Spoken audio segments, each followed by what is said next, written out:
Max, do you think he's going to regret not going to Baltimore and staying with Carson in Indy? Yes, I think he will regret that. I agree, by the way, with the assessment of Carson Wentz. He's a special talent, always has been. That's why I thought he was going to win MVP on his way to doing it in 2017. That's why it took me a while to see, no, this is regression. This is no good. This is no good. Took everyone else longer to see it for some reason, except for maybe the Eagles front office. But he kept going in the wrong direction. Lamar Jackson also hasn't, and by the way, Wentz to Luck, he is similar to Luck in a lot of ways, although it's hard for me to imagine Luck leaking to the press that he wants out if he can't start the day his teammate is starting his professional career under center. Hard for me to imagine Andrew Luck doing that kind of thing, and Wentz did. But Lamar Jackson started out not known as a passer, but if you look at his age 21 passing numbers, accuracy, he was the most accurate per Warren Sharp Analytics, most accurate starting quarterback at age 21 in the history of the NFL. That includes everyone. That includes Wentz and Luck and Peyton Manning and everybody, right? Most accurate at age 21. Now, that doesn't mean you're going to wind up the most accurate. By age 23, he wasn't the most accurate age 23 passer. But just like people will point to circumstances about Carson Wentz, look at Lamar Jackson's circumstances. Hollywood Brown is a nice receiver. Like, he can do some stuff. He's not a number one. They don't have dynamic, multiple, certainly not even really one, real dynamic receiving threat target for Lamar Jackson. And so the trajectory of his career that way hasn't been great. And even so, the man's won an MVP. Like, I've seen Lamar Jackson with the money on the line hit passes, like he connects. So the bottom line about Foles is about Wentz is that it was Nick Foles who won the Super Bowl and Super Bowl MVP. It was Nick Foles the next year where Wentz had led a team to a 5-6 record dead in the water where they caught fire with Foles, made the playoffs, won a playoff game on the road, almost won two. It was, Josh McCown, who lost to Seattle in the playoffs by the same score that Wentz lost to them in the regular season. McCown was 40 years old. He was half dead and he did that. And then it was Jalen Hurts, who clearly the offense worked better with Hurts than Wentz. I'm just looking how the team, you could say, well, Wentz didn't have this, didn't have that. That applies to the other quarterbacks on that team around that time too. They all did better than Wentz with the same stuff. Lamar Jackson, on the other hand, has won when it's mattered most, and has won an MVP, and is part of an organization that consistently fields competitive teams. I think he'll regret it. Well, I don't think he'll regret it at all because I think you're missing the big picture. And Jeff Saturday is more qualified than me to expound upon where I'm going. At some point in time in your career, Max, the reason I think you're wrong will kind of shock you. It's not about Carson Wentz. It's about what you think about yourself sometimes. Did it ever occur to you that T.Y. Hilton no longer looks at himself as a number one? That he's climbing up there in age, that age and attrition kicks in? T.Y. Hilton has been a big-time receiver for quite a long time. He had about 760 receiving yards last season. Okay, him and Pascal and Michael Pittman Jr., he's the new cat on the scene, a young stud that can ball and what have you. You got Jonathan Taylor running the football effectively out of the backfield as an 1,100-yard rusher. You have one of the best offensive lines in football. And so when you look at it from that perspective, rather than wanting to go somewhere where you're the number one guy, but you don't know if you stay healthy enough, you don't know if you still got it enough, et cetera, and you're looking at the squad around you. Yeah, they got something. Of course, they can run the football because Lamar Jackson is out of the behind center, and he's an electrifying runner from the quarterback position. But who's your running back now? And then when you think about your wideouts, okay, you got some decent dudes. You're another decent dude, but you might not be a number one anymore. What kind of pressure is that going to put on you? That offensive line, can they protect Lamar Jackson?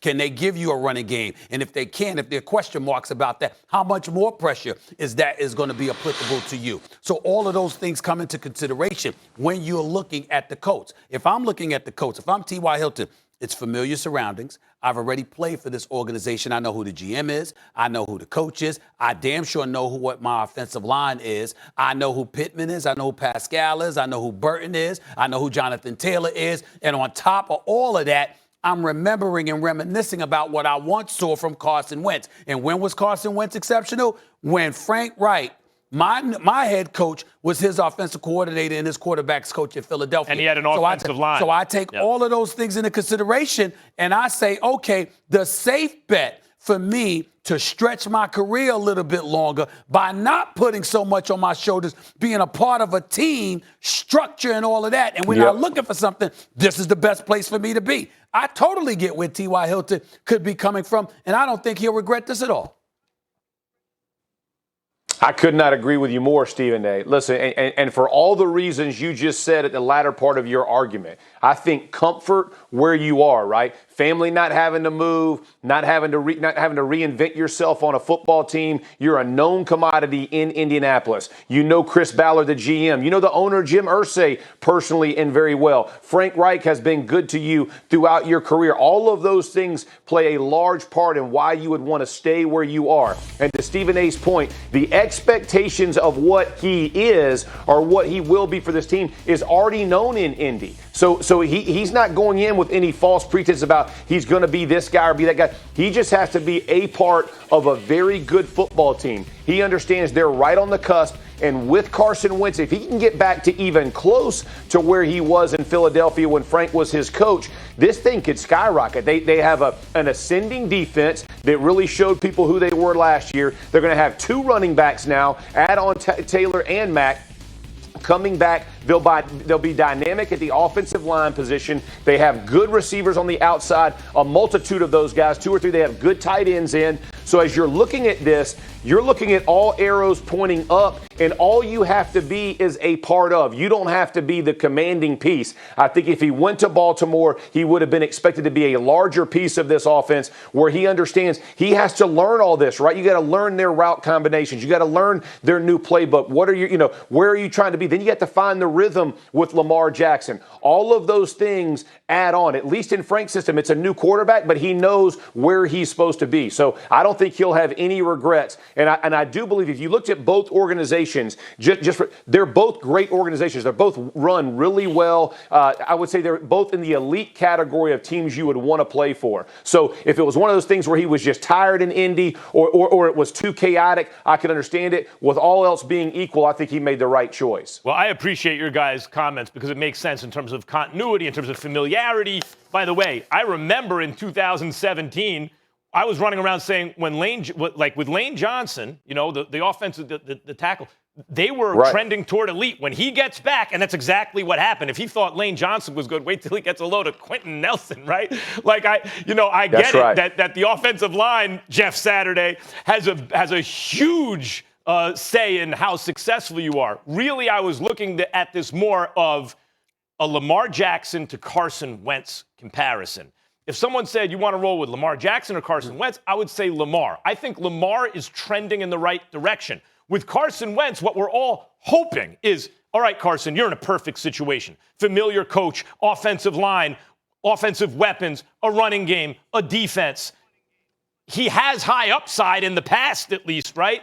So here we go. What I'm saying is I think Carson Wentz has regressed so severely, and it wasn't overnight. It took like a year and a half that I don't know that he gets back to even being pretty good, even on the Colts. But I'll tell you something I do know. I expect Lamar Jackson to keep getting better. And he's already pretty damn good. The man has won an MVP. Well, you could say that, but I could also tell you to take into consideration the conferences as well.